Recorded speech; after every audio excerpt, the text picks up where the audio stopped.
আসসালামু আলাইকুম, সোহা from USA থেকে বলছি। আজকে দেখাবো একটি হালিম রেসিপি। এটি খেতে বড় সুস্বাদু হয়েছে, আপনারা ট্রাই করে দেখতে পারেন। আমি একটি পাত্রে হালিম পাউডারগুলো ভিজিয়ে রাখবো ফুটন্ত পানি দিয়ে 10 থেকে 15 মিনিট পর্যন্ত।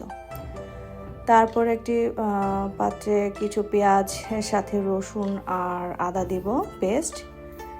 তারপর হালিম মিক্সে অর্ধেকটা মশলা দিব, একটু লবণ দিয়ে ভালো করে কষিয়ে তারপর মাংসটা ঢেলে দিলাম। অন্য একটি পাত্রে একটু বেরেস্তা করে নিয়েছিলাম। তারপর ফুটন্ত হালিম মিক্সগুলো গরম পানি ওটা ব্লেন্ড করে মাংসের মধ্যে ঢেলে দিলাম।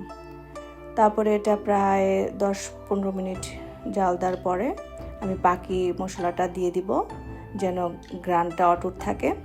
আপনারা এভাবে ট্রাই করে দেখতে পারেন। সো আপনারা যে সঙ্গে থাকবেন, লাইক কমেন্ট শেয়ার করতে ভুলবেন না।